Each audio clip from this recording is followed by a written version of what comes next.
directly into the other session. We are hoping to make it short and sweet. So, we'll be handling a discussion with a panel on reaching new audiences, utilizing innovative marketing and outreach strategies to make performing arts accessible to diverse communities. So for this panel discussion, I'm going to invite accomplished producers, actors, directors, and also writers. Starting us off is Derek Waswa. Please join us on stage, Mr. Derek Waswa. Derek Waswa, please join us on stage. Mr. Stuart Nash, please join us on stage. Madam Wakio Mzenge, please join us on stage. And Cyril Walucho. Karibuni. Cyril Walucho, thank you. Please join us on stage. And Derek Waswa, wherever you may be.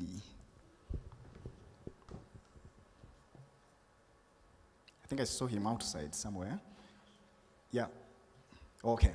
So we will proceed with this beautiful panel as we wait for Derek Waswa to join us.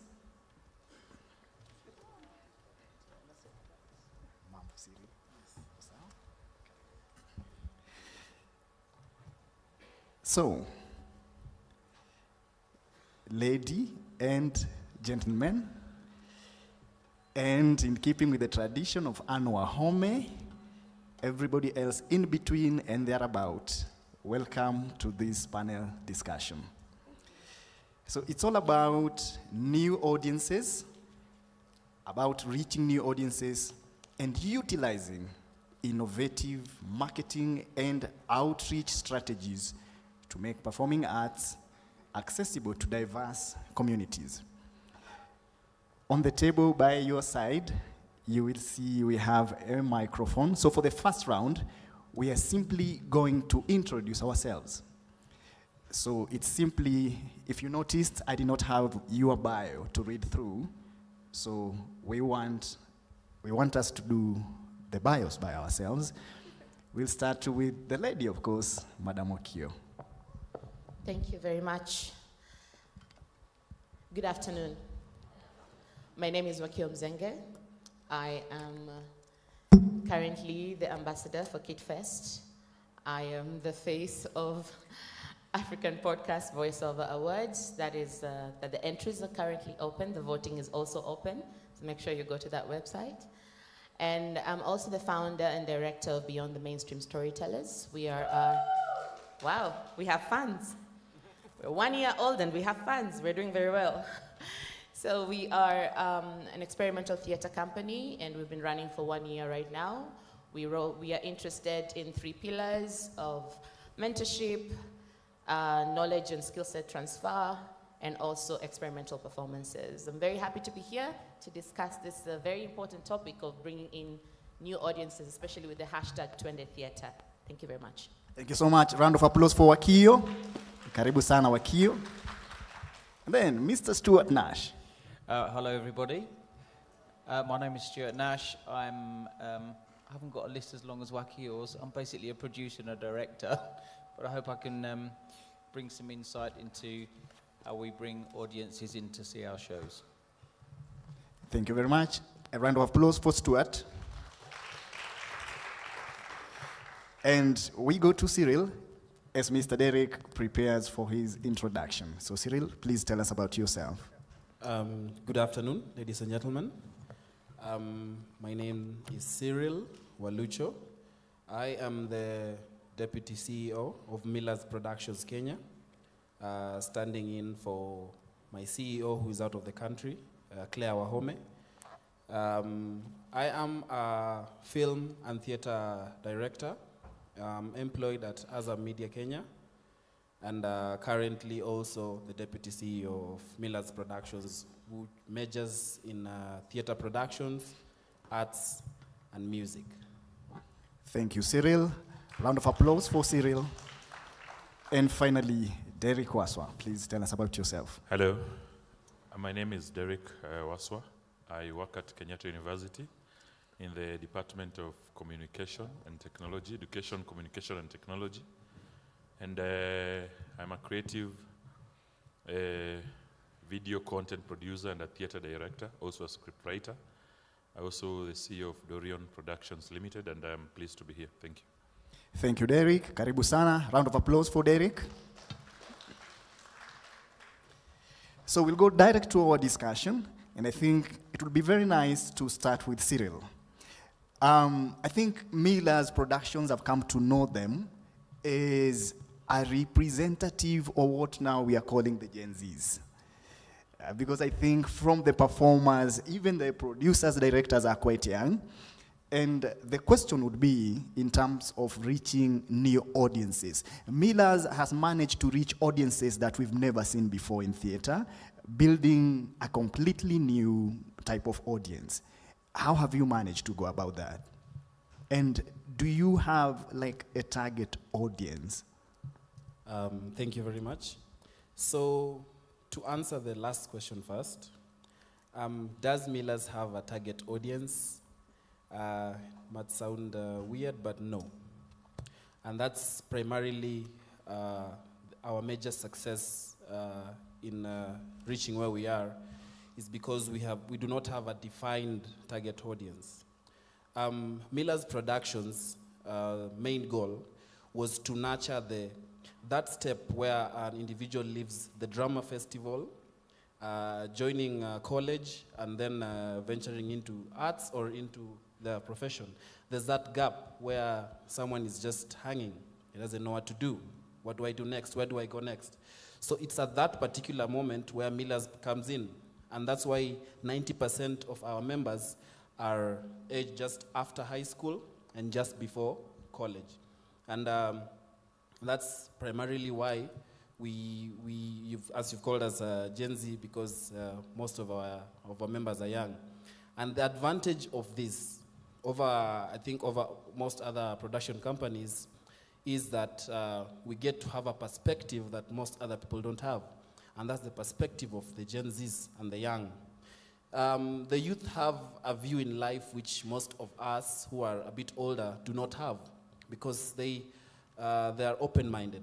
They're not raised on, let's say, strict conservative lifestyles, but they're open-minded. And with open-mindedness comes new strategies and new ways of reaching new audiences. Our main way of getting new audiences is any new member that comes into Miller's comes with friends, with family, with colleagues from high school and ever. So by having new members every 2 or 3 years, we have new audiences every 2 or 3 years. Every year we have a new audience, and by making sure our plays are of the highest quality, we retain those audiences. And that's how we've managed to get this far, this long. A quick follow-up on the audience. Yeah. What you're describing has been happening with other production houses. They invite their friends and everybody. So it's something that has been done before. But you've managed to come into the industry and in a short time being able to fill up this space. Apart from that, what do you think you're doing differently? Because people here are doing quality shows. They are doing everything you're doing about inviting friends and families. I know it could be a business secret that you don't want to let out. But what do you think you're doing different from the others that's making you fill this space? I believe that sharing knowledge is essential for the growth of our industry. So there's no trade secrets per se. But I would say our main secret is by maintaining our cost as bearable as possible. That's one. We make sure the cost to come watch our play is, I think, one of the lowest in the industry, if I'm not wrong. And the fact that most of our members are supported by their parents, are supported by their guardians, enables that in a way. and 80% of our income goes back to our members. We only survive by 20%. Me being the deputy CEO and Claire being the CEO, most of the time we use our own money to make sure that we have a space.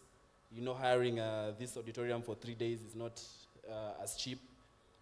We make sure we have a set, we make sure we have everything, and then we ensure that the members have an easy time. Now, maintaining new audiences is very, very tricky in theater. And that's why we make sure our plays are, if you've come to watch our plays, they are very human-centered. At the lowest level, relatable to each and every one of you. We try as much as possible not to break into extravagant theater, if I might use that word, to make sure that our plays are so human, comedic, tragic comedies. Mostly we try to venture into that. So any member that watches our play will, from our data, 70 to 80% come to watch the next play. So that's how we've been managing to do that. Thank you very much. I know we get more questions from the audience, so thank you. Let's proceed to Derek Waswa. Derek Waswa, last time I was having a discussion with you was about how you manage to have a cast quite big, sometimes even 100 people in one show, and you were explaining how you manage, because it's a problem for me to pay 10 people. So how do you manage to have such big casts and actually pay them? The main backbone behind that thought is partnership.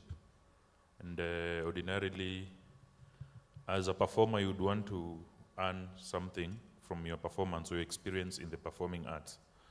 And after thorough research, I discovered that majority of the performers in theater, after the performances, would earn to around 5,000 or 10,000 if it's the best performers. That is in the normal productions that are local. So with that in mind, I thought about a co-production where, as a producer, you're able to get a hall and have a cast that is part of your production by having them help you do the sales with a very high commission of 70% or 80%.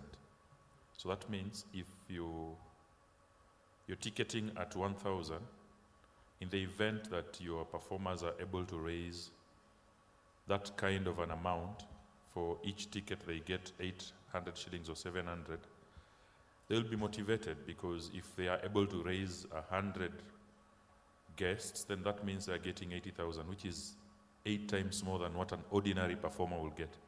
That is a technique that I felt will revolutionize the aspect of payment in terms of theater.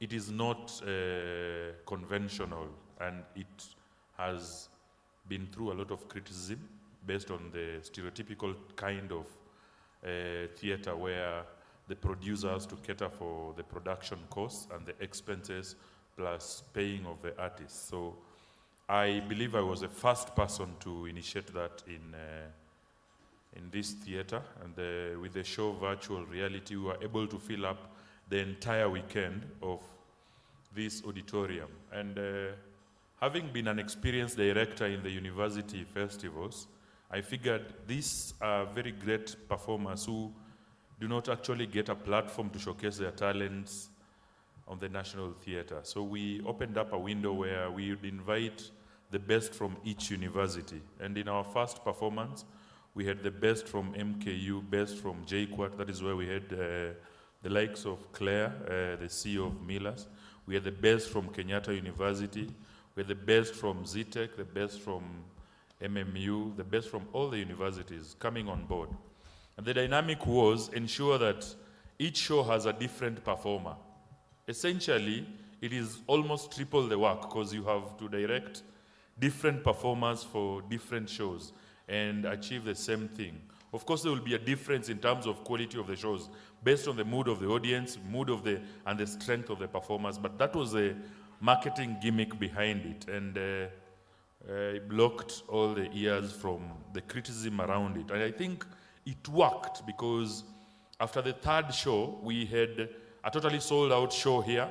I had to call the program's director to raise my concern because in the show A Little Girl's Worth, we had triple the number of audience that we expected based on that dynamic. Essentially, what I'm talking about is partnership. How we are able to come up with a way we would partner with the thespians to be able to achieve the same goal that will stereotypically be achieved by one person. Having more people will make us reach more people, and that is a dynamic that we thrived on. Yeah. Yeah, a quick one before we move to Mr. Stewart.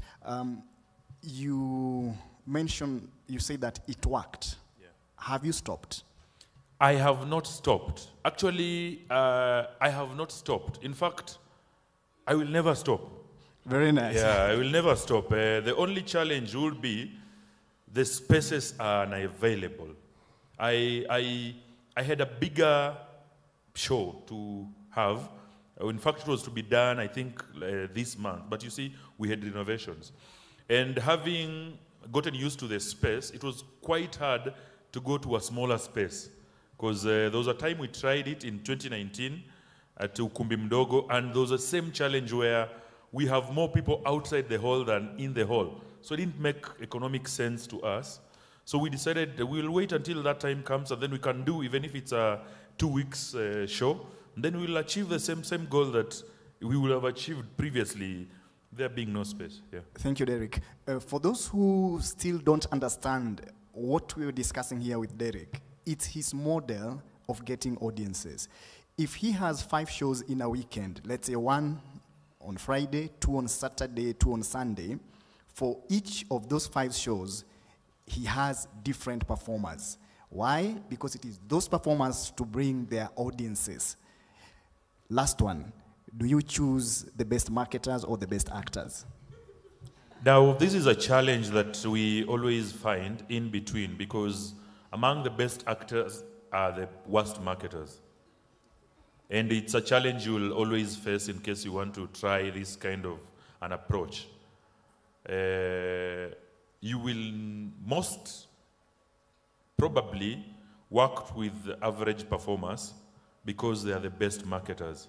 The best actors will do a show, but you will have to delegate other several responsibilities to them. For instance, you can delegate part of the other departments in the productions to them, and also appreciate them in those specific departments, because there are various departments in production. Of course, it's not just about directing and performance. There is various, several,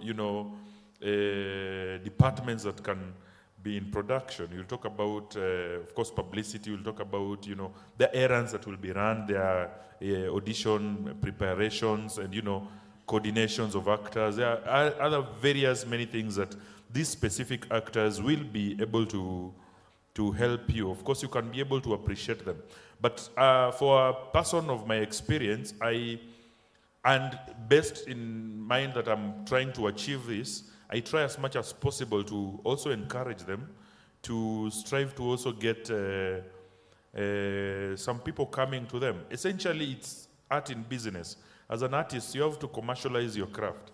So you can be a good actor, but if you can't use your money to go to an audition, then you can't get the role. So part of it can be converted into inviting your own friends and family to the show, and you earn from it. That is the whole, and as I said, this is not the stereotypical kind of theater kind of shows that you'll expect. So there's a lot of criticism that may come around that, but just that is what has worked.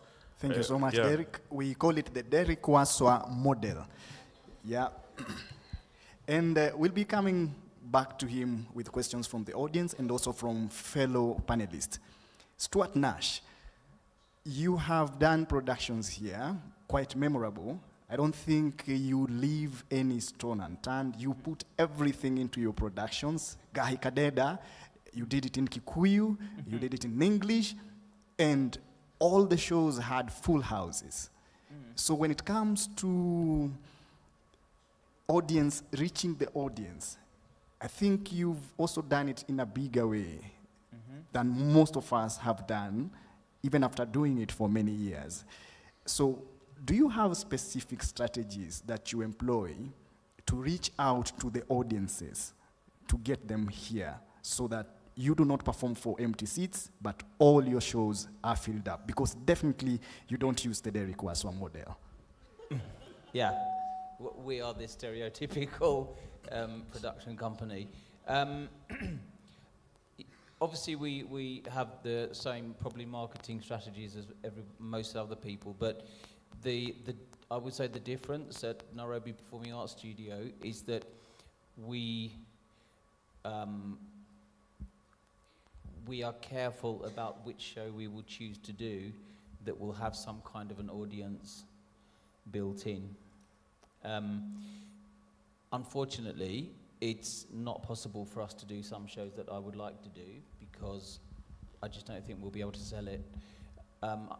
And I know that this, from our side, it's kind of following what's happening around the world with theatre, because when I was in a show in the West End a few years ago, I was with a producer, and he said to me that most of the theatres in London, of which there are about 50, which are kind of the same size as this or bigger, and he said that most of these shows in these theatres in a few years will be full of adaptations or Disney version, like productions of Disney films or revivals of well-known shows, because they're so expensive to put on that we couldn't just put anything on hope an audience is going to come. So we tend to choose productions because of the cost. I mean, I don't mind telling you the cost of the shows cost around 3 million to put on every time, and that's all coming down to me. So that's quite a lot to lose. The first show that I ever did at the National Theatre lost 1.4 million. So I became a bit wiser after that one. And because, you know, that can't happen every time. So it's unfortunate that we have to do that, but that's what we do to ensure a certain level of audience.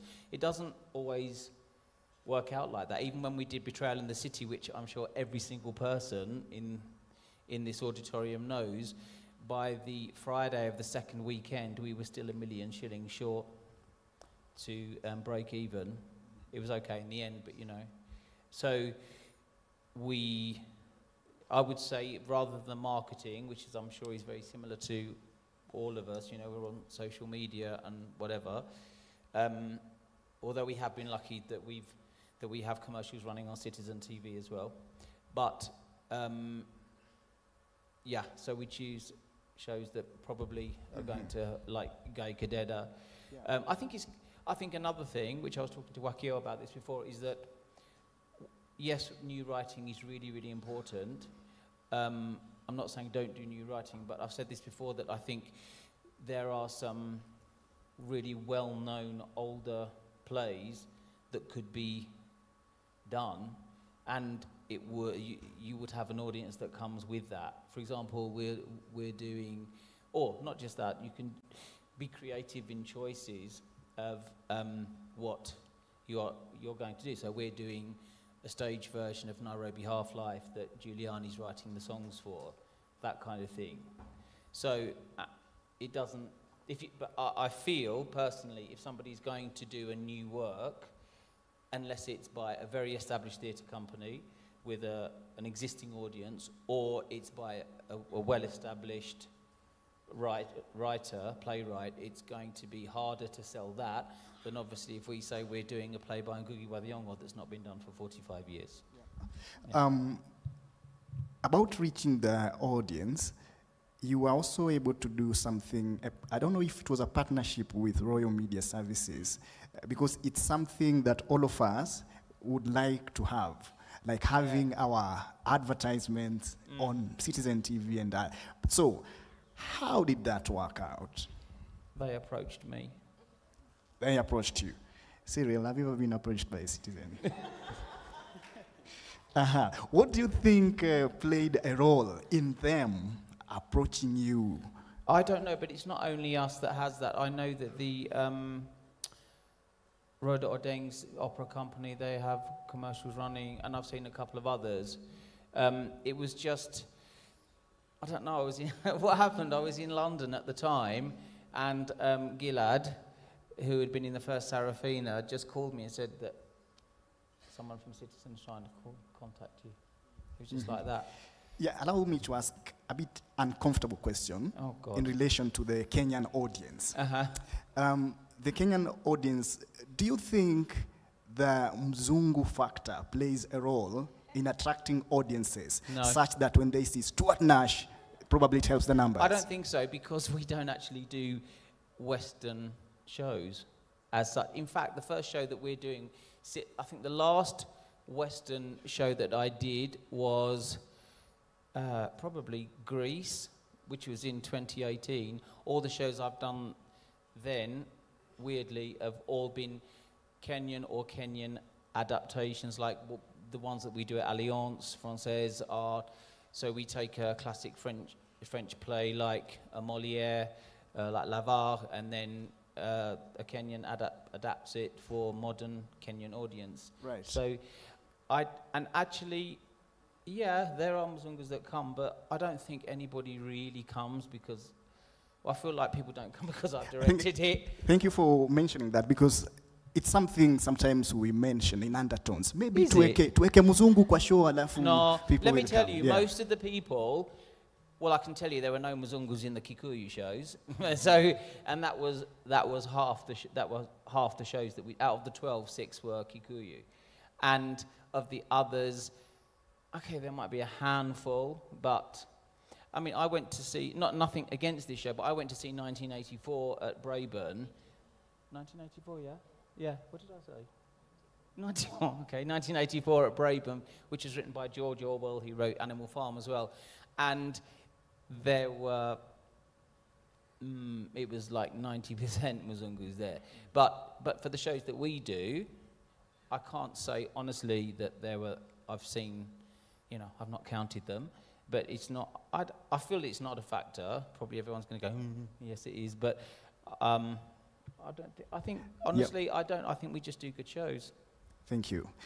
Thank you very much.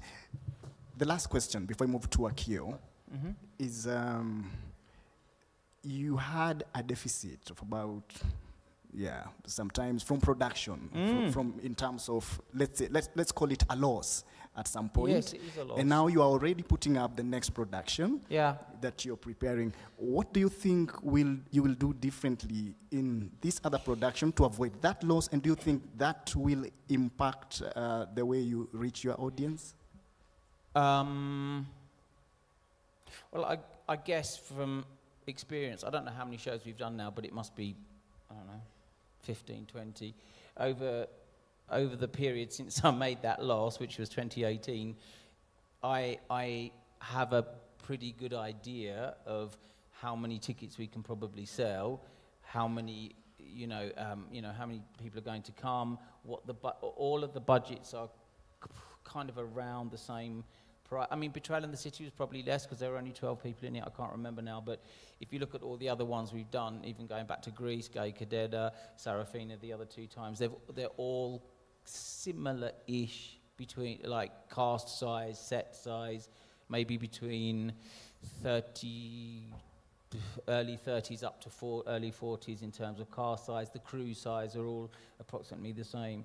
So if I had to do a projection on what we would sell if it was not one of those kind of shows, I don't know. And actually, I feel that we are probably going to run out of shows to do within the next year or 2. Sure. We're wishing you the best, and we know it's going to be okay. Yeah. So thank you so much, Nash, Wakio, BTM. BTM has been around for 1 year. 1 year now. Yes. What challenges have you encountered when it comes to getting audiences to your shows, and how have you overcome them? First, I think I would like to mention that this conversation around attracting new audiences, it can be a little bit intimidating when we speak about filling an auditorium such as this, or talking about big budgets such as 3.5 million for a production for a small company. And so I would like to speak to the audiences who have maybe small companies that are just coming up, that attracting new audiences is about someone who's not been to theater before. That is a new audience, someone who's not experienced your artwork before. So it could be one, it could be two, but you employ a strategy in which you're able to actually attract them. For me, I think we mentioned as Beyond the Mainstream Storytellers, we are experimental theater company. And what we do is that we play around with the different genres that are available for us to express ourselves artistically. And what I have seen in my experience in the 1 year that we've been in operation is that by doing multidisciplinary performances, we gain new audiences who've not actually had an experience in theater. For instance, we had one production that we collaborated with Liboy last year called Whispers of Power. It was a performance that incorporated the use of music and live storytelling together with contemporary dance. So there are contemporary dancers or contemporary dance lovers who have never experienced music. And there are those who are lovers of Liboy's music who's never experienced Wakio's storytelling. So because of that collaboration, we had different people coming in to experience 3 different genres of performances. And they become our lovers. So when I'm having my performance, they're now in my database. And so I can attract contemporary dancers, I can attract musicians and whatnot. One thing that we found is also with touring, you gain new audiences. Because once you do a performance in Nairobi, for instance, and then you do another performance in Thika, and you do another, so you're gaining audiences across the country. So you're not limiting your performances to a specific group of people who just reside in a specific place. That is also an experience that we experienced with Whispers of Power when we went to Kisumu, when we were here in Nairobi, we also experienced new audiences, and now as we plan to go to Mombasa. So multidisciplinary is one aspect, and I think it's an innovative way of bringing in new audiences. But also, I think theater owners have a responsibility as well, because it's their spaces that we come to perform. Theater owners have a chance, and I feel like it should be an obligation for them to participate in helping the production companies that are staging performances in their spaces to actually tap into new audiences. Why do I say that? Because, for instance, when we look at this space over here, there are other functions that happen here that are not artistic. We've got corporates who come here and have conferences, other people who come here and have different forums that take place here. And these people are in the database of the theater owners. So if we're to talk about partnerships, it should be co-production with theater owners, because they have muscle to reach more people than we can. They already have audiences in other people who come to their spaces that are not theater-going people. So we're specifically talking about new audiences here. So if I'm having a theater company, say like Braeburn or here National Theatre or even Alliance Française or Got Institute, they do have a database of corporates who come to do end-year functions here or conferences. If I dare, actually I don't know if there's anyone here from the National Theatre, but I would like to dare them to send information and attract them, those people who are not theater companies that they do business with, to come for our shows. They need to have newsletters that are showing all the productions that have been planned for the year. Because to be honest, even in the National Theatre, I think it's already been booked for next year. So they already know which productions are going to be happening. If they could have a proper newsletter and share it with their audiences that are not theater-going people, that would be an opportunity that they could also explore and help us to tap into new audiences. That would be my take. Thank you very much, Wakio. Again, on BTM, I know of the program you're running currently, where you have people training to be good in theater in all areas, including production. Maybe there is an innovative way you would like to try but have not had an opportunity to try. What is that thing that you'd like now you are impacting to your students in terms of outreach to the audience? Something that is still experimental, you've not yet done it, but you'd encourage them to try. All right, so just to be clear on what Tash is talking about, Beyond the Mainstream Storytellers is running a 12-week theater program called Pokeza Skills Program. In this program, we have about 18 participants that we're taking them through different elements of being an artist. And we're not just looking upon upgrading you or upskilling you or knowledge transfer for the sake of just the performance itself.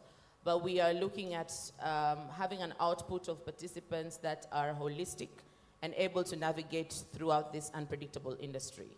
How are we doing that? Is because we are training them not just to be good actors or good directors, but we're training them to understand the importance of branding themselves. So they go through sessions of branding, they go through sessions of Sanaa Sharia for them to understand the legal landscape in which we are operating with and to actually leverage on that knowledge.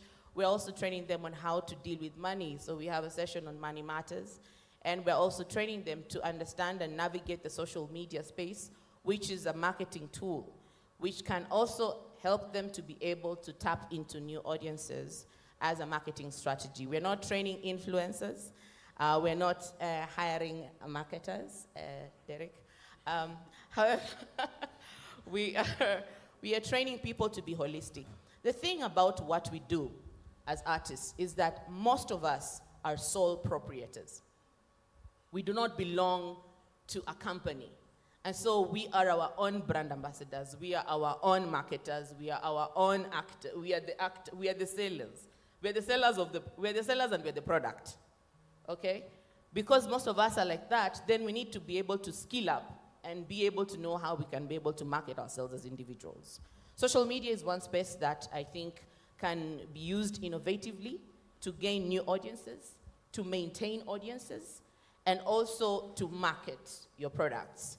But you see, gaining new audiences is one thing, and I think as one person mentioned here, sustaining them is another. Yeah. Thank you very much. So this final round of questions from me to the panelists, I'll only need one word for an answer. It's either yes or no, so you can pick your mic. And this is why I want to ask it. Personally, I have about, in my database of theater, people I reach out to whenever I have a new show, I have about 5,000 of them that I reach directly so that they can come to my shows. So I have about 5,000 people in my database, like Renegade database. Millers, you have your database. Derek, you have your database. Same with Nash, and same with BTM. My question would be, would you support the idea of having a central database where I will take my 5,000 people, all of us, and then whenever, No. And then whenever someone has a show, they can go there and have, so we have a no? Not sure. Not sure? Derek? Yes. Cyril? No. Thank you very much. No, you have to let us support our answers. So, the reason I had to ask is we still have this session open. Now I would like to go to the audience. But before we go to the audience, I'll have the panelists choose one of us, one of the panelists here, and ask a question. Just choose one of the panelists and ask a question. That is for everyone here, okay? And from there, we will proceed to the audience. The audience will be able to ask questions. So, who feels like starting? Cyril, you can ask any of the panelists here. Maybe I would ask Wakio. 1 year in the business, challenges and all. What is the most difficult challenge you've had to go through, and are you still going through it, or have you figured out how to go around it? The biggest challenge is funding for me. One, I've seen a lot of production companies relying on ticket sales to fund their next production. For me, my strategy was very different. I wanted to have corporate buy-in. I wanted to be able to be attractive to corporates to invest in what I do. I didn't want to focus so much on grants and sponsorship of that nature from, you know, the diplomatic circles. I embrace it, I encourage it, but I really wanted it to be a business. I really wanted to be able to sell a product and get investment. And I think one of the challenges through my pitching and sharing of proposals that I've come to see is that there is a huge disconnect between the corporate market and the creative sector. So the corporate market does not really understand how to benefit from the creative sector. And the creative sector also does not know how to articulate their needs to the corporate market. And so one of the things that we are trying to work on or trying to help to mitigate this is to create this corporate creative relationships, which we are still in the process of building as well. Thank you. And so, Wakil, you can ask to one of the panelists. I would love to ask Derek Waswa on the Derek Waswa model.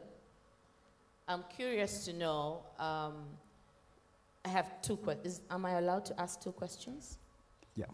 I'm curious to know, one, is there minimum wage for the actors, or is it solely dependent on their sales? Is their income solely dependent on their sales with that model that you have just shared with us? Secondly, I'm curious to know what is the feedback for, say, the lead actor who is not a good marketer in your team and has spent a lot of time getting their lines. Their investment is different. The investment is not in going to sell the product, but the investment is making the product quality. So how do they benefit if they're not able to make sales, but yet they have added value in terms of the production? Thank you. Thank you. And the answer will be, first of all, I'll start by the second question. As I stated earlier, majority of the good actors are not good marketers. The great performers definitely fall short of good marketing skills by virtue of the fact that probably it is their disinterest, or maybe they do not have capacity. And that is why, as I stated earlier, I recommend that prior to investing time and energy in the presentation, we agree on what we are getting into, which is basically voluntary basis. We speak about what we are getting into prior to getting into it. So the first meeting will be, this is a mode of arrangement, and we actually have contracts. In my previous shows, we've had them where we consent.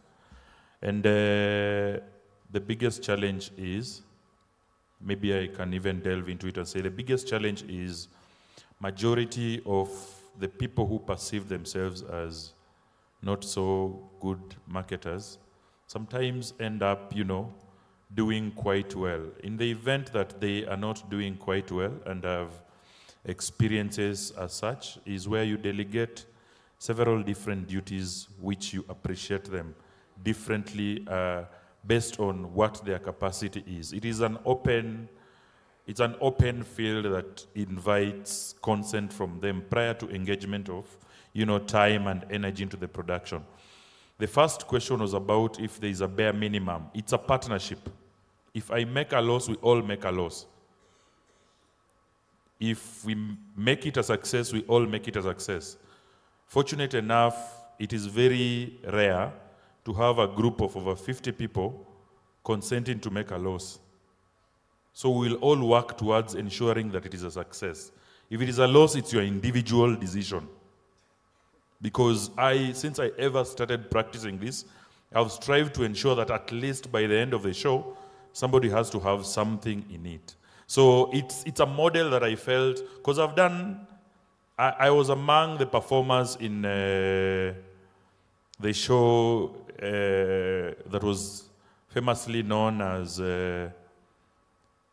by the current Secretary General of the ruling party, Cleophas Malala. It was called it was called The Devil's Something. And I felt it was a dynamic that he had initiated, but it was not very clear because he had not actually put it on paper. And I actually borrowed it from him after consultation and felt if the burden of having this show can be distributed to all the participants, then it will make sense if the risk is distributed to all of us. Because ordinarily, it's an investment that we are putting in, voluntary investment by everyone. So if it works out for all of us, the better. If it doesn't work out, then all of us will lose. So that is the dynamic that I employed. Thank you.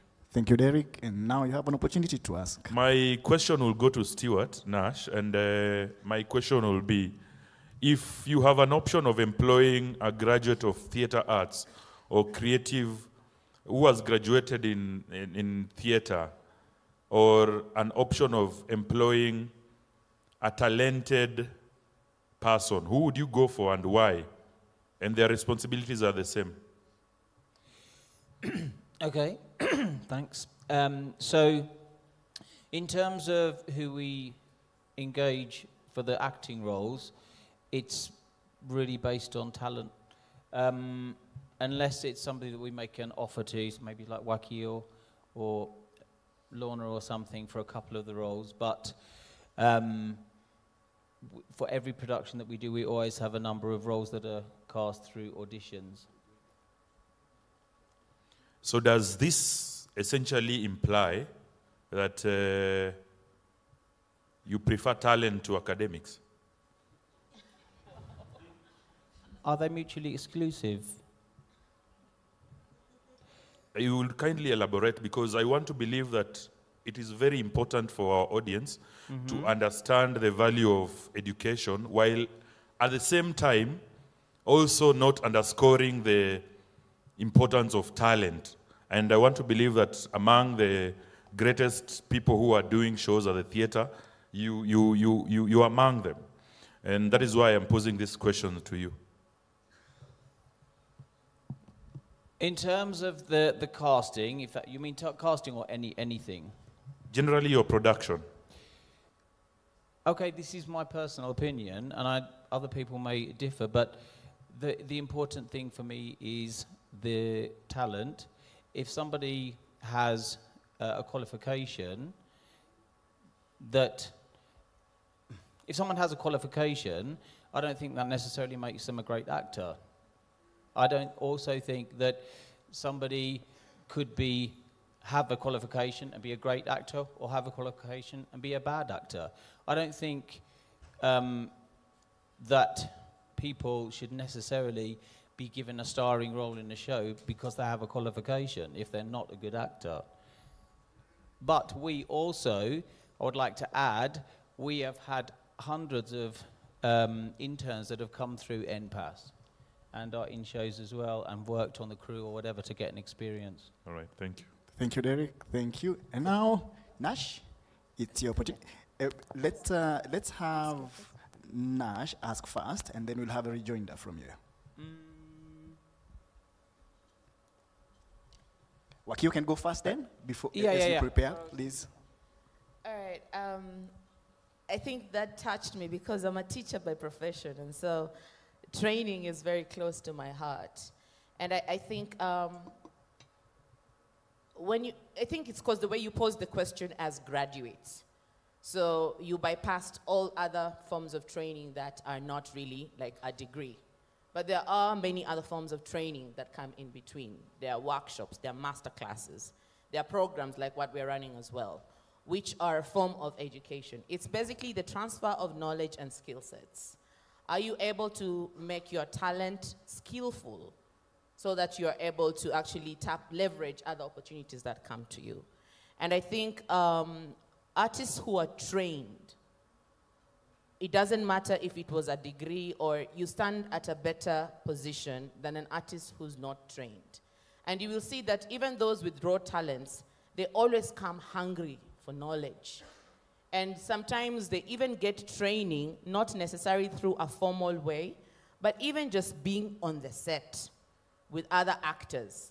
And with their curiosity, their level of curiosity, they're able to get training. So training is of utmost importance, because having a talent is not enough. It needs to be skilled. You need to be skilled for you to actually make this unpredictable industry work for you. That is my feeling. And so when you bring in an actor who is trained and an actor who has gone through, who has a degree, as you said, if you want to compare them, someone who has a degree. We have very many actors, directors here who've actually gone to school. I can see one over there, Octavia, from Moi University. In fact, he's doing his doctorate right now, I think. Are you? Say amen if you are. He's doing his master's. Oh, I elevated him. But he's doing his master's in theater as well. And I think some of the speakers that we've had here come from as scholars. You know, we've had Fred Mbogo here speaking yesterday. Dr. Fred Mbogo, let me not, embarrass him. Dr. Fred Mbogo. We've had people who are actually behind this, the scientific committee, and most of them are scholars. So even this idea of having this workshop comes from people who've received some level of training, and they want to interrogate, what does training do to you as an artist? Does it elevate you as an artist in terms of your craft or understanding how to navigate yourself within the creative sector? So I believe that training is of importance, but training together with talent. That's why I think you asked if, they are not exclusive or they are exclusive. So they both go hand in hand. Thank you, Akio. And so, Nash? I would like to add to that my feeling is that if someone has a raw talent, that if they go and have an education to hone that talent, obviously it will put them on a different level than somebody who has, I don't want to belittle it, but the talent only and doesn't know how to use it. That's the advantage for me of somebody having an education in that art form. But there are also thousands of really successful actors all across the world. I mean, people who have won Oscars, they've never had any training, but it definitely helps to develop the talent that they have already. Thank you. And now an opportunity for you to ask one of the panelists a question. Yeah, I'm interested at Miller's. Do you have, I feel like one of our downfalls at NPAS is that we've kind of got into this rut of doing similar sized productions every time, and it's, okay, they're big and they're nice and all that, but also it puts us in a cage in terms of, I feel that we've got to a point where we can't do anything apart from that, otherwise people will be like, they're expecting that kind of big set thing or whatever, and loads of people in it. Do your productions, each production that you do, does it vary, or do you have a kind of model or a template that you stick to? Okay, thank you, Stuart. So for Millers, we have a template per se. Our template is have a play that will resonate to the audience with good music that's comedic, but will drive the message home. Our main message in most, if 90% of our plays, is mental health, family, and love. So we do vary in terms of size. Sometimes we do very grounded plays that by default we know will not have a large audience, which we do at Ukumbi Mdogo. But we have provisions for like 2 plays in a year where we do grand plays here, where we go all out, have a big budget. But most of our plays are grounded because we want to service our audiences by giving them very strong messages, but in a very funny, touching, loving, and caring way, and which we do at Ukumbi Mdogo or other smaller venues. But we have 2 large plays or 1 play and a year that we do on the main hall for like 3 or 4 days, and then yeah, that's how we do it. Okay, yeah, great, thank you. Thank you very much. And so we will open up the panel for questions. And panelists, dear panelists, we will answer as they come. So have your mic ready. Please, when you're asking, mention who you are asking, make it brief, make it precise, then we can get the answers as the question comes. Let's start with Donald. Hello, everyone. Hello, panelists. Hello. It's such a pleasure seeing you guys up on that stage. I've watched every one of your productions up on stage. And I'm also, when I grow up, I'd like to be all of you guys, yeah?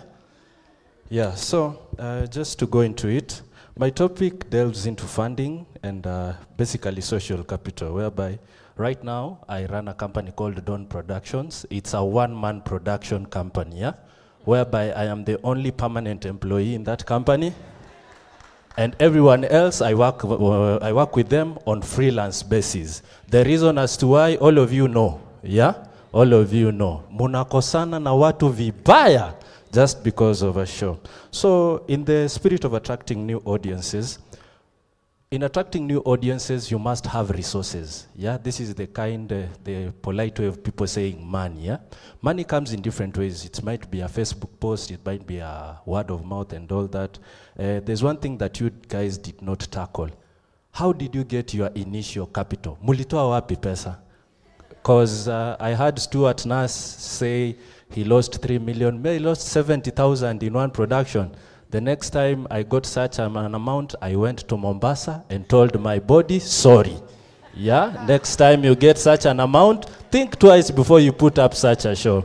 And remember, I was doing a project that was supposed to help people with their mental health. I ended up being the one with mental health issues. Yeah, so that in that respect, the question is, what did you guys do to get your initial capital, and how do you maneuver losses? So in the second, after doing that production, I am a big advocate for hybrid theater, whereby you combine theater while solving someone else's problem. I am an MC. I discovered that there are plenty of corporates out there that need team building services, they need mental health awareness and basically promoting a mentally healthy workplace. So I capitalized on that, and funny enough, hapo ndio pesa ilitoka. So when it comes to collaboration, social capital, hapa Kenya tunaita connection, this one goes to Stuart Nash. I hope you understand me. Yeah? So when it comes to connections, social capital, because your net worth is your network, how do you maneuver, especially basically in acquiring new connections? Like all of you right now are my connections, right? And then last but not least, thank you, Wakio. Congratulations on your show with Liboi. She is going to an international tour. Mwambie congratulations on my behalf. So for you, I would ask, how do you go about collaborations with artists? Sababu siku hizi kila mtu ako na bei. You cannot tell them, you come do me a favor, I'll do you a favor next time. Ni hayo tu kwa sasa. Thank you very much, guys. Thank you, Donald. So, Nash, would like to go first, your question? Which part should I answer? The connections one, about collaborations, yeah? Collaborations, and then probably Wakio, or even Nash, if you feel comfortable, you can answer where you got the your funding, money. yeah, that's okay. So, in terms of the funding, and I'm sorry, this is not going to be very helpful. I don't actually take a salary or anything from NPAS. The money that is generated is 90% of it will go back into the next production or whatever. If we do an outside production, like we're engaged to produce something, I'll take a fee for that, but from NPAS I don't. And in terms of where the funding came from, it came from me, which is not going to help you at all. So yeah, it's just that. We just look for money. There's no other way. I'm just being honest about it because it's really hard. I've tried to get sponsorship for our shows and I got ripped off. But basically, it's tricky. Well, I think to attract sponsorship and to attract funding, you have to have a good value product. For me personally, I think that if you have a really good product and you can sell tickets, people will want to be attached to it, the companies, whatever. I think that the quality of what you're putting on is paramount, really. What if you haven't put out anything Donald, yet? thank you. Thank you so much. What was Thank you, Nash. You have something to add? No, what was the other bit? The other About bit was about, connections. yeah. Okay, let me be honest with you. I am really, really bad at talking to people. If I go somewhere with Wakio, I just let her speak to them, and I'll sit in the corner. I'm not really good at speaking. I have real social anxiety in a situation where there's loads of people. So I lived in Los Angeles for 3 years, and I was working there writing music for film, and I was absolutely dreadful at it because all of that there is all about making connections, talking to people at parties. And I was at a party once, and somebody started talking to me, and they said, "Oh, so what do you do?" And I said, "Oh, great." So I said, "Oh, I write music for films," and she just walked off because I couldn't help her in what she wanted to do. So I'm not actually. Wakio is brilliant at that. Direct that question to her; she'll be able to help you more. Thank you. Wakio, you have something burning to add? Donald, you did ask about how you collaborate with different artists, and you cited the example of myself and Liboy. I will pass your congratulations to her, by the way. But character is very important because people need to trust you for them to trust that they can work with you and they can get what they want from you. And character is not something that you find in one day. It takes time to build a character as much as you're building a brand. And this is about you as a person, as an individual. Who are you, and why should I trust you to go through this collaboration with you? You said asking someone to do something, buy in without really knowing how much it's going to cost or how much it's going to earn them, but just believe in you. For them to actually have that faith in you, they must see what Stuart talked about, the value of the work that you do, one. And secondly, they must be able to trust you. So as individuals, if you do not have a good character that people can actually buy into whatever you are selling, then it becomes very difficult. For me, Beyond the Mainstream was launched on the 9th of June at Goethe Institute, courtesy of the program, Nafasi program. This is a program that was being done by Goethe Institute to support people, for one, giving them space, and also giving them opportunity, which is nafasi in Kiswahili for both those words. But the idea was for them to create that avenue for you to launch. And so being alert, knowing what is happening in the industry, understanding the landscape is part of your responsibility as an artist. And once you know all these things that are happening, you are able to know where the funds are, where the funds are not. And if that is a fund that can actually be applicable to you or can serve you and serve the vision and the goals that you have for the company and outreach that you have. What Nafasi did for me, it actually gave me that opportunity to launch. And during that launch, I was allowed to charge a minimum fee of 500. So I had to bring in relationships. I had to work on my relationships. Speak to someone like Sam Sengen and tell him, no, I have this product, I have this idea, and I want to do it. Do you buy in? And however, I was able to convince him for him to buy into the concept and invite other stakeholders. I also worked in that program, that project with Liboy as well. So you bring in people that, because you do have friends who are also artists. And once you do collaborations with these artists who are your friends and you guys trust each other and you are able to divide the returns properly amongst yourselves, that's a launching pad. So I was allowed to charge a fee of 500 bob for the performance of Ujumbe at Goethe Institute, courtesy of the Nafasi program. That was money that BTM did not have for all the tickets that were sold. Yeah?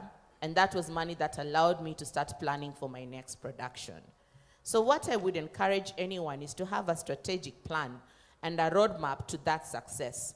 What are the step-by-step things that you need to do for you to actually arrive to that final destination of this is how much you've made? And this is all part of the pre-production, how you prepare yourself. Earlier on, I think I had one or two of the panelists here talking about understanding their market and knowing, oh, this is the projections that we are looking forward to. So if you don't have any projections, you're just going by the grace of God, you might be pleasantly surprised or you might be utterly shocked by the results that you get. So plan, strategize, have a roadmap, understand how the landscape is working, take advantage of the opportunities that are out there, because there's a lot of funding going on that you can tap into, but you can't be able to apply for a fund if you don't even know the language for applying that fund. So there are other skills that you need as an artist that are outside the craft that you need to be able to start learning so that you can navigate the business side of the creative sector. Thank you, Akio. Thank you. And now we can take a question for Millers. If you have a question for Millers, we can start with you. You have a gentleman in white, and then the lady here. We can take the two questions for Millers. Please. Okay, good afternoon, everyone. Make it short and sweet. Okay. My name is Alan Chioso. I'm a theater practitioner. I'm a proprietor under Tontenas Entertainment. And I'd like to direct this. Actually, it's a Millers stroke Dorian question, if you don't mind, because it's under the same umbrella. That's okay.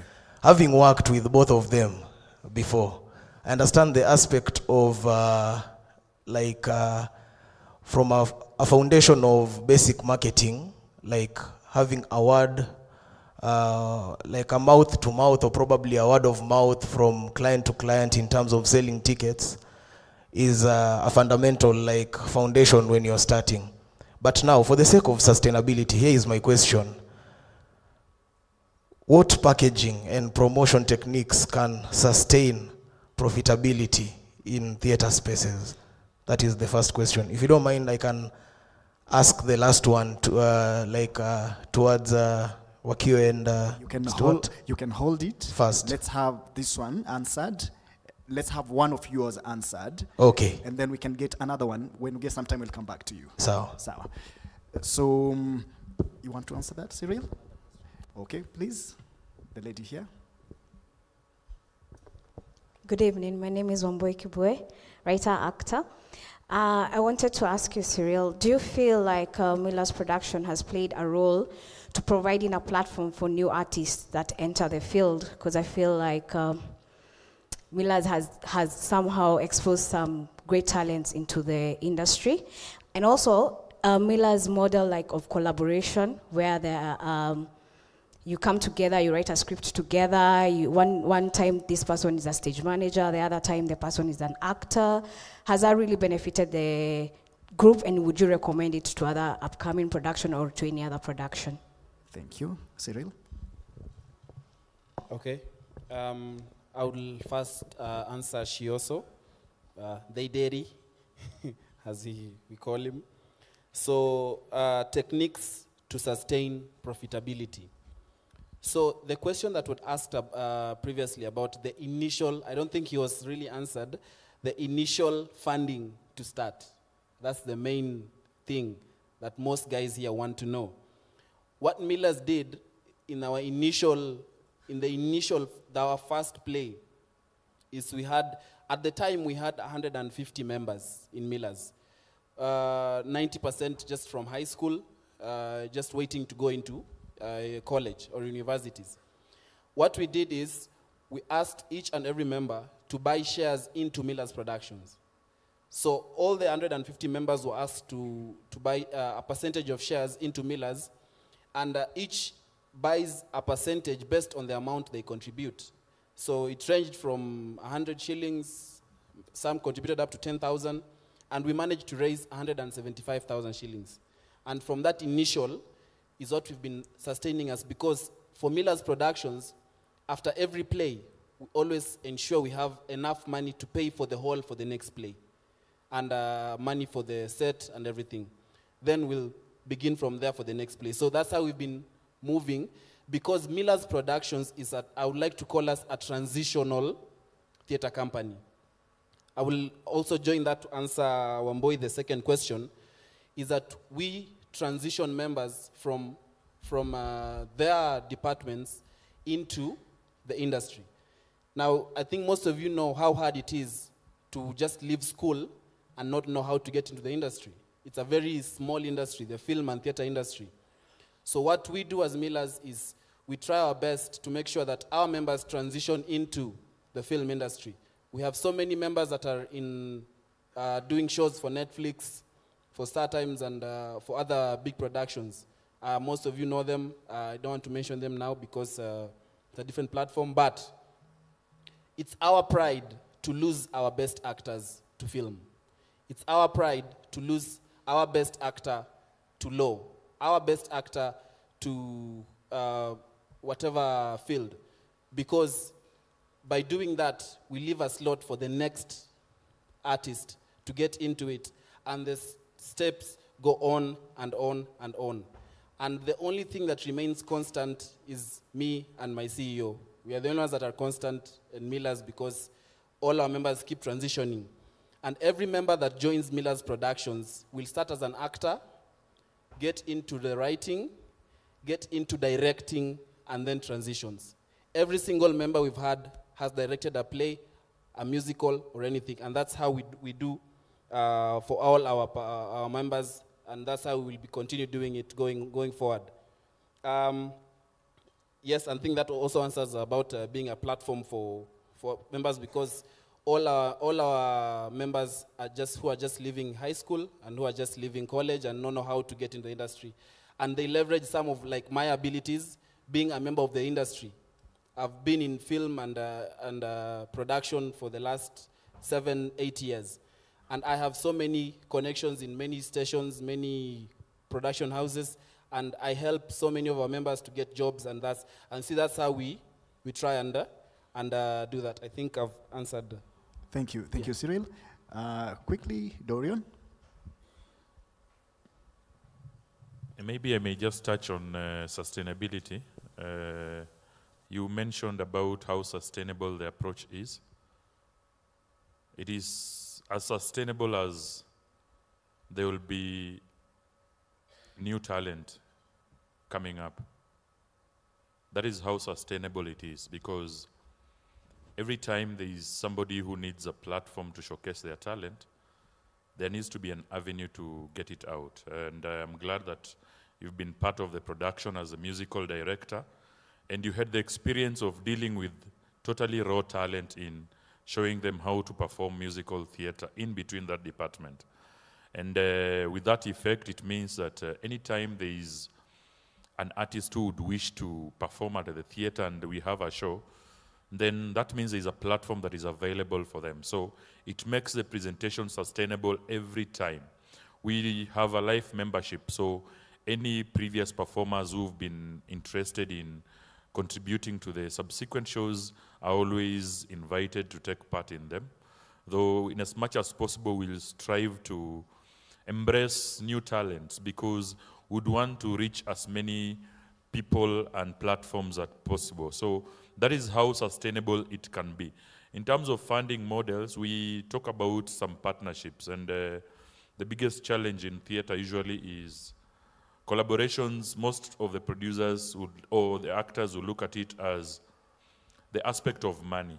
However, you may find somebody wishing to come and just pitch a tent and pay 10,000. We embrace that so much because it can help us cover some cost.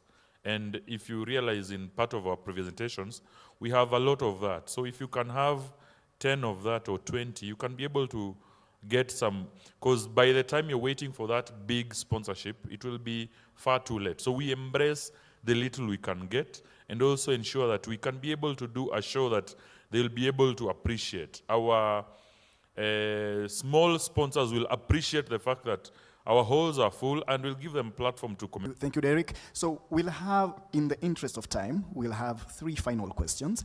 One question will be from the online audience. So Kevin, if around, you can check what we have online, then we'll have that answered. Then the 2 questions, please, from this side.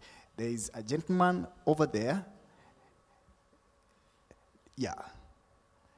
Let's start with Octavius, and then we can go to the, yeah, Octavius first.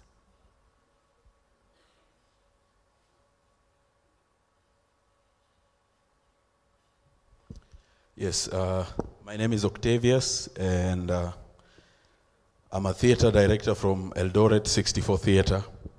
I have, I think, 2 questions. First, I think to the organizers, what is the requirement to sit in that panel? Because I feel like there are some questions that are being asked that could benefit from some answers from our small town that is becoming a city very soon, called Eldoret.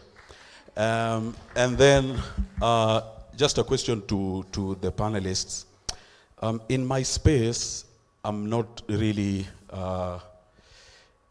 very interested in getting a new audience, because our model, if we could call it the 64 Theater model, is to exhaust Eldoret as a space first before we move into a new space. So my question goes to basically all of you. What is the space of customer service in your productions? Because in our space, I have tried to make us adapt a more socialistic approach towards having shows, because our audience members essentially turn into our family members. And something I've noticed for them is that they come to one show, and the next show, the quality of the show for entertainment and everything stays the same, but the way we handle them as an audience has become a problem. So I wanted to ask if any of you have gone through such a thing. We can share notes on that. Yeah, my other question I might ask you guys personally. Thank you, Octavius. And then a gentleman over there, 2 of them actually. Make it short. No, behind near, yeah.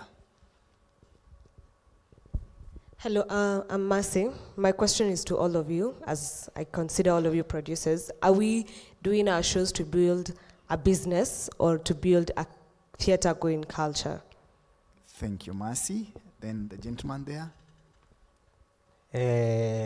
Good afternoon, everyone. Good afternoon. My name is MC Simiu, but people call me on 0700560904. So I will not ask a question, but it's just a challenge to the productions. Kiangalia panel is like everyone knows me. Mimi nimekuwa hapa for many places now. The biggest challenge I will say, there are productions that are coming up and putting up shows because they came here and they saw that the theater is full. So they assume as long as they put a play at the Kenya National Theatre, the place will be full.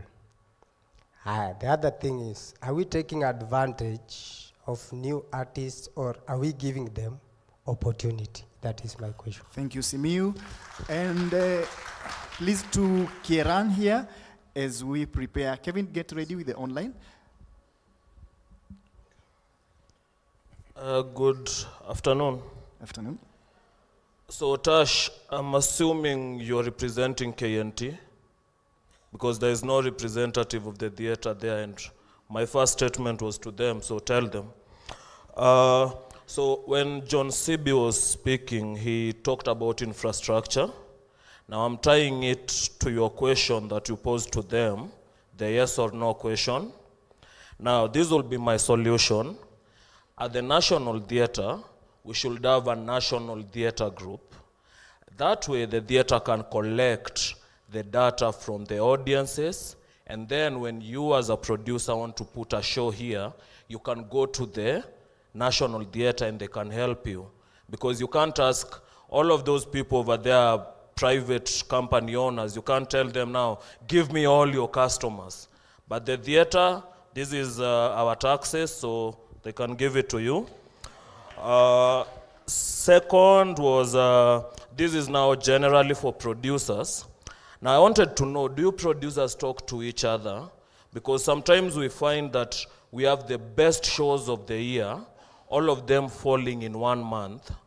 And then the rest of the months, we just have like rib-cracking comedies in halls. No, I'm not saying they're bad, but the big shows. Which brings me to my next point. Another reason why we keep losing our audiences is because I'll see like Stuart, he'll put up a show, the ticket will be 2,500. And then it's No. an example. It's, Yeah, but it's we've not to never you, charged person. 2,500. Okay, I'm the one talking. So, it was an example. So when I come to his show, I'll see value for that money. Okay? I'll see I can see why I paid that 2,000. But then the next person puts up a show that, I don't want to be harsh, but a show that sucks.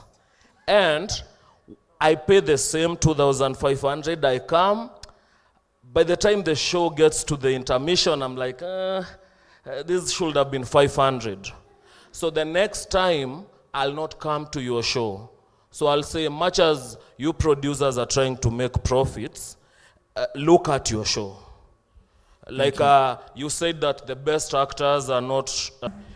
And so, Kevin, for the online question, and then after asking, you can also mention something about what he asked to KNT. Thank you. There is an anonymous person here who is asking, and he's referring to your comment yesterday about... Mine? Yes. Okay. Of a club is 1 to 2 years. They come together, they launch Quiver. Once Quiver hits, when they know the lifespan of that Quiver is about to end, they start another one. So you will move from this club, move to the next club, which they still own. And the question is to the producers, can theater producers use that strategy so that we are not competing for audiences, but we are collaborating to ensure that there is a theater-going culture? Thank you very much. Who would like to take up that? Would you like to take it? Okay. Cyril? I think that was from Octavius? Yeah. Yeah. So the question was about how to do better customer service in productions to maintain the audience, right? So what I would say is, when you want to maintain a customer, you need to do your play and center the play. Let the audience be the number one, and then everything else number two.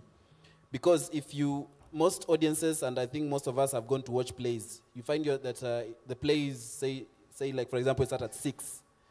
It's 6:10, the doors are still locked, there's no one to even receive the audience, and you see such things will make, for example, a person who is coming for the first time to not come again. So I would say the best way to maintain good customer service is by having good customer service, in not so many words. So if your play starts at 2 arts, but we can have a model like Rotten Tomatoes, whereby we have our critics to watch. We can develop it. We have critics come, watch your play, and they give it a score. So the audience will go to that and see, okay, this play is rated 30%, it's rotten. This play is rated 80%, it's good. I think that's a better model than just forcefully.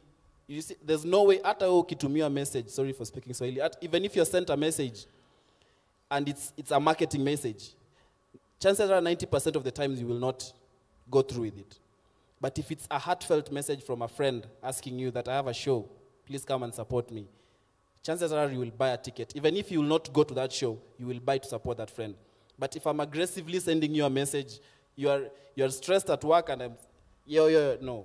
So that's my opinion on that. Thank you very much. And now the question on, are we building businesses or building a theater-going culture?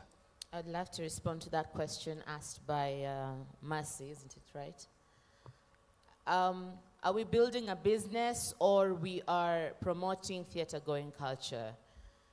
We are in the business of promoting theater-going culture. Thank you. Thank you very much. And Nash, do you have something to say to any of the issues raised? Especially on collaboration? Can producers collaborate, come together to produce shows? I think producers can. It's really, I'm sure everybody here knows that probably Dorian more than us, that of producing a show with 100+ people. I mean, I nearly have a heart attack every time we're doing one. I'm having one now about Sarafina, and you know it never goes away. And I think to collaborate with another producer and share those tasks is really, really helpful. I've never done it actually. I've never thought of actually collaborating with another producer. I definitely would if it was an option. In terms of collaborating, I mean, we collaborated on a show when we did Antigone as directors. That was okay. Yeah, they can work, definitely. I think, but to produce and direct a big show is tough. It's really tough, and it never really gets easier, I don't think. Thank you very much. Derek, let me give you the liberty to choose from the questions that are remaining.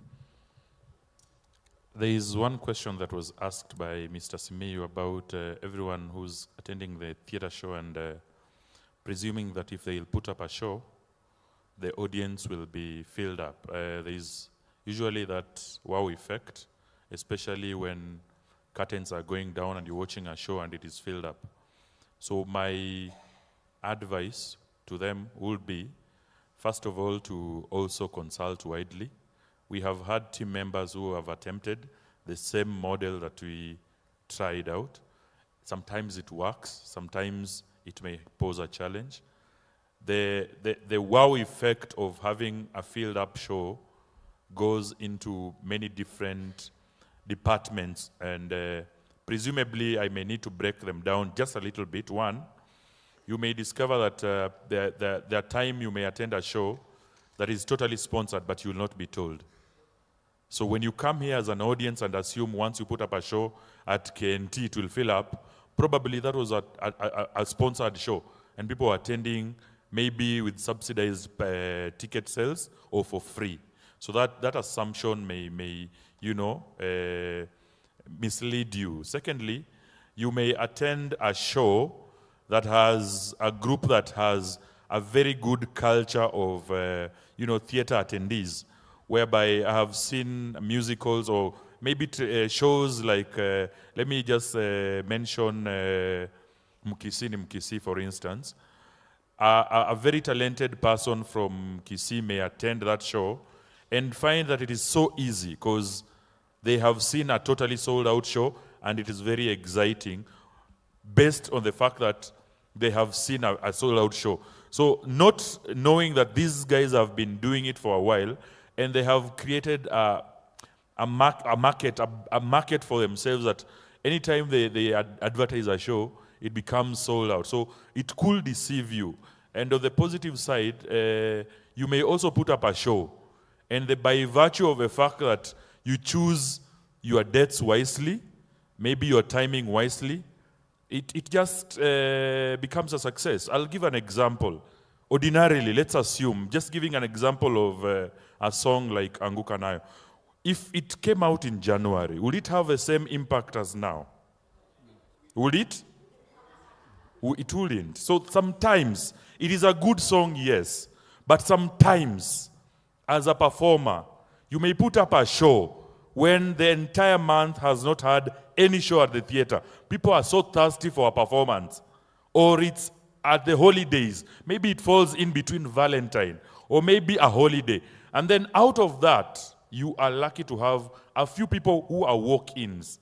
So there's always that chance. But bottom line is, you have to ensure that you do proper publicity for your show, and that publicity has to be converted to sales so that it makes sense. Thank you. Thank you very much. So as we wrap up, I think I can not wrap up without mentioning about collaborations. I think it's quite difficult for producers to collaborate because we see each other as competitors. But I think it will be a nice thing to try, especially with what we are calling the Nairobi Producers Consortium. We are trying to come up with ways where we can have producers collaborating to put up quality productions throughout the year. Source of funds. Watu wanatoa wapi pesa? Mimi, where did I get my money to start a production? Remember yesterday, I asked people, end of the paper, I said, get a job. Get a job. The jobs that I got were mainly still around theater. And the thing was, they were consistent. consistent jobs as an actor, consistent jobs as a director, consistent jobs as a writer. That way I was able to pay bills and still have something I could save. By the time I was starting Renegade, I had about 600K that I knew would sustain me for some time, even before the production could pick up. So, source of funds. Remember, nobody gives actors loans. The first thing I did when I wanted to start production, I went to Equity. I was begging, give me 20K. I believe I can work magic with 20K. And the manager told me, what do you do? I said, and he laughed. An actor, okay, you don't have a pay slip, you don't have anything, so how can we trust you with our money? And that was the end of that dream. And that's how I went back to saving. About innovative ways, data mining, sending messages to people, bulk messages. I have realized the 5,000 people I have, mostly it doesn't work the way you think it's going to work. You spend a lot of money sending those messages, and still only a small percentage will get the message, because of course, I know everyone here has put the spam of, Truecaller, so all the messages that you don't want, they go to spam, so they don't get to see them at all. You have about 40% messages delivered, and out of those 40%, only a few will appreciate. But the human touch, I feel that's what works, when the audience feels they are part of the family.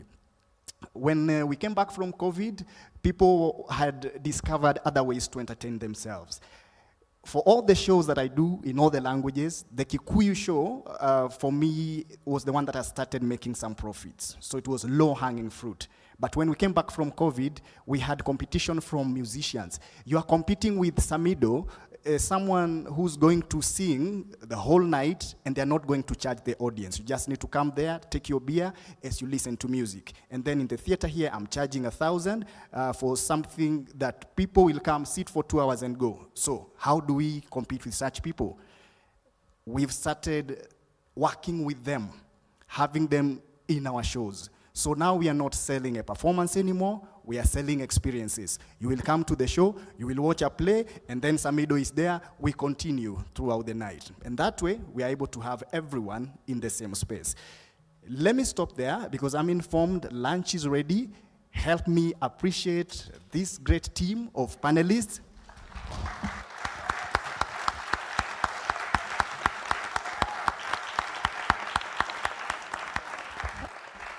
We can continue asking them questions about the business and everything else that we want to ask. Personally, I know over lunchtime we will be discussing why people don't want to have a central database. And you are also welcome to be asking those questions. So thank you so much. We'll be coming over to your productions. Ladies and gentlemen, I'm informed we have 30 minutes to enjoy our lunch.